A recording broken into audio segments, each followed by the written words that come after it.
Hello friends, मैं उत्कर्ष स्वागत करता हूं आप सभी का यस क्लासेस के डेली करंट अफेयर्स शो में। आपकी सभी आगामी परीक्षाओं में लगभग सभी में करंट अफेयर्स आ रहे हैं, तो आप ये क्लास रोज डेली लिया करें। यह आपकी सभी आगामी परीक्षाओं के लिए बहुत ही महत्वपूर्ण होगी। चलिए हम आज के पहले प्रश्न को शुरू करते हैं।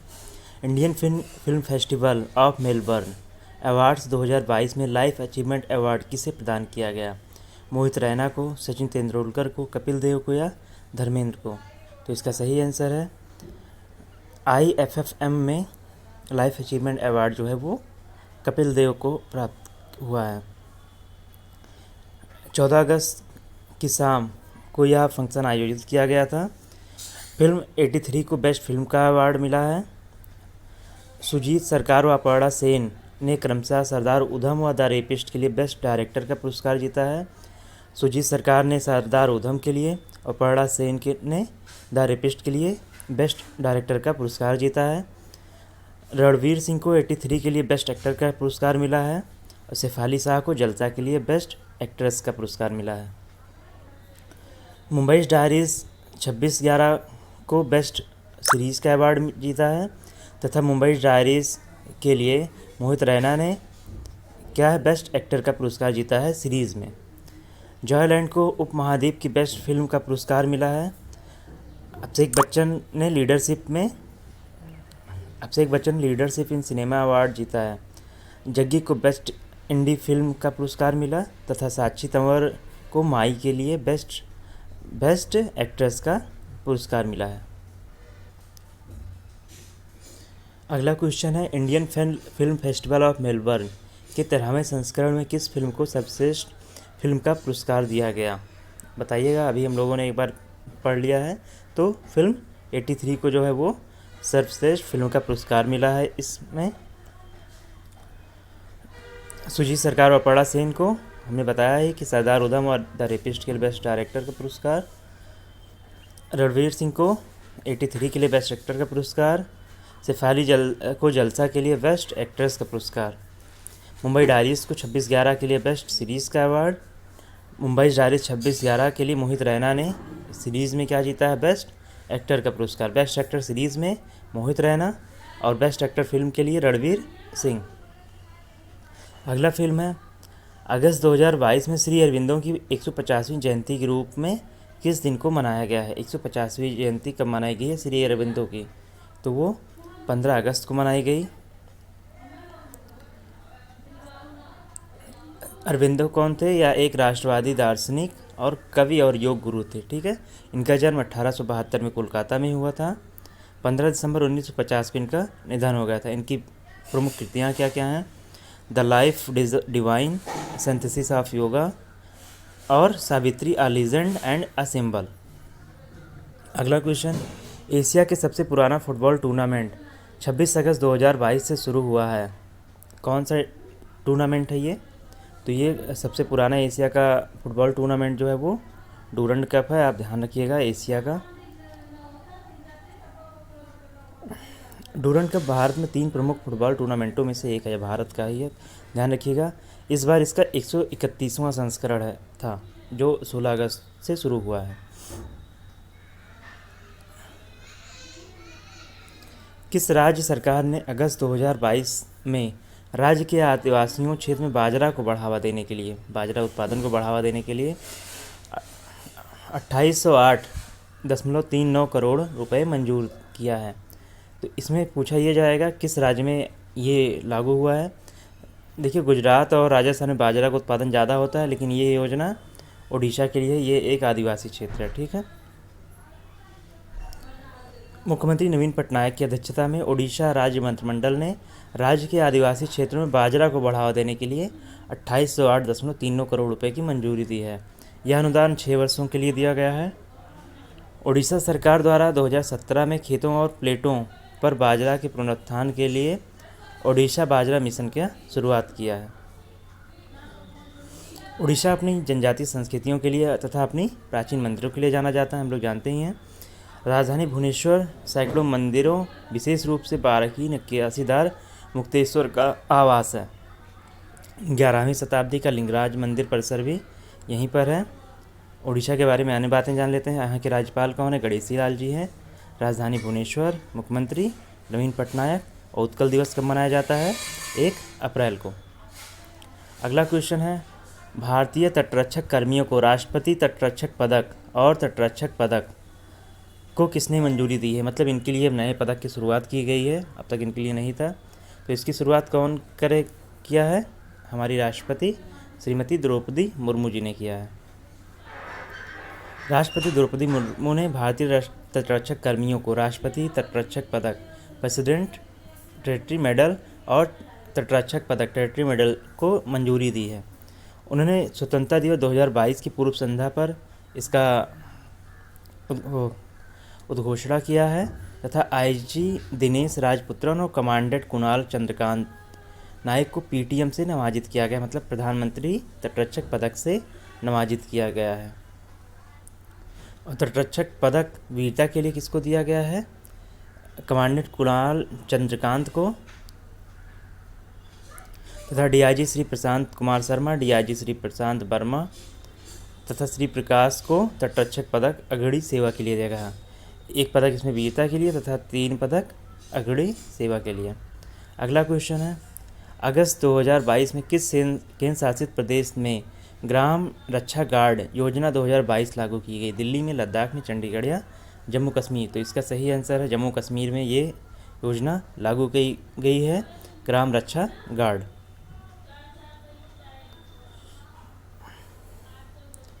जम्मू कश्मीर में उपराज्यपाल कौन है? मनोज सिन्हा। जिले हैं यहाँ पे 22। बांध कौन कौन से हैं? बगलिहार चिनाब नदी पर, दुल्हस्ती चिनाब पर तथा उरी द्वितीय बांध झेलम पर। राष्ट्रीय उद्यान दाचीग्राम, सलीम अली, काजीनाग तथा किश्तवाड़। ठीक है। अगला क्वेश्चन, 16 अगस्त 2022 को किस भारतीय पूर्व प्रधानमंत्री की पुण्यतिथि मनाई गई? हम सभी को याद है, इस दिन हमारे श्री अटल बिहारी वाजपेयी जी का देहांत हुआ था। इनके बारे में अन्य जानकारी आप लोग पढ़ लीजिएगा। अगस्त 2022 में किस दिन को पारसी नवरोज के रूप में मनाया गया? पारसी नवरोज किस दिन मनाया गया? इस बार एक ही तारीख को नहीं रहता है ना, जैसे भारतीय कैलेंडर इंग्लिश कैलेंडर के अनुसार नहीं रहता, तो ये इस बार 16 अगस्त को मनाया गया है। पारसी नववर्ष या नवरोज, जो त्यौहार नवरोज हम मनाते हैं, वो जुलाई और अगस्त के बीच मनाया जाता है, किसी दिन पड़ सकता है। इस बार इसको 16 अगस्त को मनाया गया है। नवरोज वैश्विक स्तर पर मार्च में मनाया जाता है, लेकिन भारत में 200 दिनों के बाद अगस्त महीने में मनाया जाता है, क्योंकि यहाँ पर पारसी शहंशाही कैलेंडर को मानते हैं। ठीक है, यहाँ पे जो पारसी हैं वो शहंशाही कैलेंडर को मानते हैं। नवरोज का नाम पारसी राजा जमशेद के नाम पर रखा गया है, जिन्होंने शहंशाही कैलेंडर बनाया था। कौन सा देश ओमिक्रॉन वेरिएंट के लिए कोविड-19 वैक्सीन को अधिकृत करने वाला पहला देश बन गया है?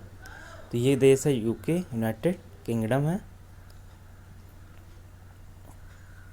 इस मेडिसिन को किसको दिया जाएगा? 18 वर्ष और उससे अधिक आयु के लोगों को, ये ध्यान रखिएगा। अगला क्वेश्चन है, वैश्विक फुटबॉल शासी निकाय फीफा ने किस देश के फुटबॉल के शासी निकाय को निलंबित कर दिया है? ये हमारे लिए बहुत ही बुरी खबर है। किसको निलंबित कर दिया गया है? भारत को।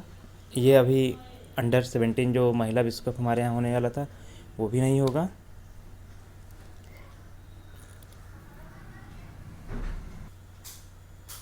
अगला क्वेश्चन है, कौन सा नियामक निकाय इनोवेशन इन इंश्योरेंस विषय के साथ अपने पहले हैकाथॉन बीमा मंथन 2022 का आयोजन कर रहा है? आरबीआई कर रहा है, सेबी कर रहा है, सीसीआई कर रहा है, भारतीय प्रतिस्पर्धा आयोग, या IRDAI मतलब भारतीय बीमा नियामक और विकास प्राधिकरण? तो इसका आयोजन कौन कर रहा है? IRDAI कर रहा है। भारतीय बीमा नियामक और विकास प्राधिकरण एक नियामक संस्था है। यह किसके अधीन काम करती है? वित्त मंत्रालय, भारत सरकार के अधीन काम करती है। IRDAI की स्थापना 1999, इसका मुख्यालय हैदराबाद तथा अध्यक्ष कौन है? देवाशीष पांडा हैं। अगला क्वेश्चन, विश्व का सबसे ऊंचा सिंगल आर्क रेलवे ब्रिज किस नदी पर बनाया जा रहा है? चेनाब पर, ब्यास पर, सिंधु पर या सतलुज पर? तो इसका सही आंसर है, इसे चेनाब नदी पर बनाया जा रहा है। सिंगल आर्क मतलब ऊपर से एक ही बार जो मुड़ा होता है, ठीक है, एक आर्क बना हो सिर्फ उसमें। अगला क्वेश्चन है, चलिए इसके बारे में और जान लेते हैं। चेनाब नदी पर दुनिया का सबसे ऊंचा रेलवे पुल गोल्डन जॉइंट का उद्घाटन किया गया। इसका नाम क्या रखा गया है? Golden joint. चेनाब नदी पर दुनिया के सबसे ऊंचे सिंगल आर्क रेलवे ब्रिज का उद्घाटन किया गया। ठीक है, दुनिया का सबसे ऊंचा रेलवे ब्रिज एफिल टावर से 35 मीटर ऊंचा होगा। ध्यान रखिएगा, देखिए कितना ऊंचा है ये। एसबीआई ने अगस्त 2022 में स्टार्टअप की सुविधा और समर्थन के लिए में अपनी पहली अत्याधुनिक शाखा समर्पित की। मतलब कहाँ पे समर्पित की, कहाँ पे खोला है, तो ये बेंगलुरु में उन्होंने खोला है। एसबीआई ने बेंगलुरु में स्टार्टअप के लिए अपनी पहली अत्याधुनिक शाखा शुरू की है। बेंगलुरु के बाद अगली शाखा गुड़गांव में खुलेगी और तीसरी हैदराबाद में होगी। ये शाखाएं संपूर्ण स्टार्टअप परितंत्र की ज़रूरतों का समर्थन करेंगी। अगला क्वेश्चन है, किसने अगस्त 2022 में अखिल भारतीय अभियान शुरू किया है जिसे ऑपरेशन यात्री सुरक्षा के नाम से जाना जाता है? GRP Madhya Pradesh, GRP Uttar Pradesh, RPF या जीआरपी पंजाब? तो इसे शुरू किया है आरपीएफ ने, भारतीय रेलवे सुरक्षा बल ने। भारतीय रेलवे सुरक्षा बल, इसे आईआरपीएफ बोलिएगा क्योंकि इसमें इंडियन शब्द जोड़ा गया था अभी जल्दी में ही। इन्होंने क्या किया है, इस पहल के रूप में यात्रियों को पूर्ण सुरक्षा प्रदान करने के लिए कई कदम उठाए हैं, जैसे ट्रेन मार्ग निरीक्षण, स्टेशनों पर दृश्य उपस्थिति सीसीटीवी के माध्यम से निगरानी करना, सक्रिय अपराधियों पर निगरानी करना कि कोई स्टेशन पे आ तो नहीं रहा जो लिस्टेड है, अपराधियों के बारे में खुफिया जानकारी एकत्रित करना और उस पर कार्रवाई करना। अगला क्वेश्चन है, अरुणाचल प्रदेश के तीसरे हवाई अड्डे जो अब ईटानगर में निर्माणाधीन है उसका क्या नाम है? लीलाबाड़ी रूपसी हवाई अड्डा, तेजू पोलो हवाई अड्डा, लिंगपुई हवाई अड्डा या डोनी पोलो हवाई अड्डा? तो इसका सही आंसर है अरुणाचल प्रदेश का तीसरा हवाई अड्डा जो निर्माणाधीन है उसका नाम है डोनी पोलो हवाई अड्डा।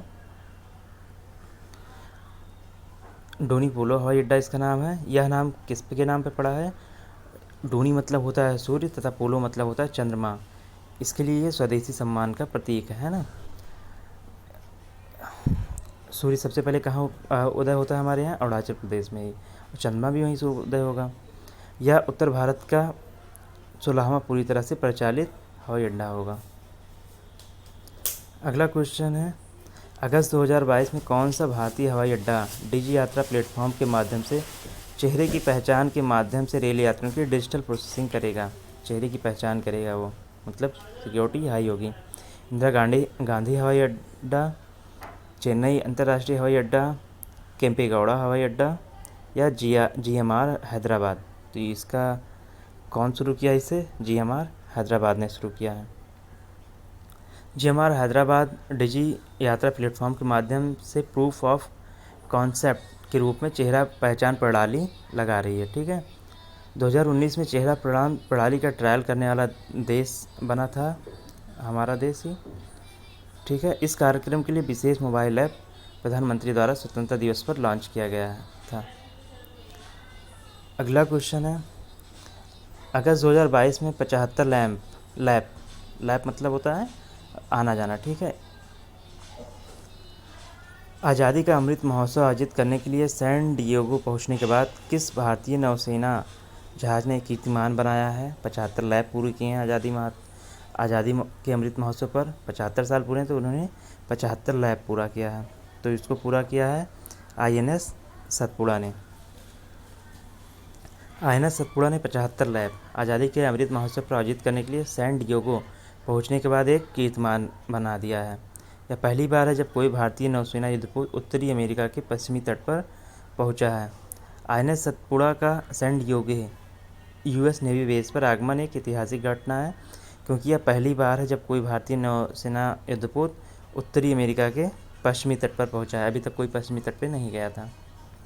अगला क्वेश्चन है, अगस्त 2022 में किस दिन को रामकृष्ण परमहंस की पुण्यतिथि के रूप में मनाया गया? 136वीं पुण्यतिथि के रूप में मनाया गया। तो रामकृष्ण परमहंस की पुण्यतिथि कब मनाई जाती है? तो ये 16 अगस्त को मनाई जाती है। अब इस दिन हमारे अटल बिहारी वाजपेयी की भी पुण्यतिथि मनाई जा रही है। इसमें ध्यान रखिएगा 19वीं शताब्दी के दौरान ये भारत के सबसे प्रमुख धार्मिक शख्सियतों में से एक थे। वह एक प्रभावशाली योगी तथा रहस्यवादी थे और साथ ही वे रामकृष्ण आदेश के संस्थापक थे। 1886 में इनकी मृत्यु हो गई।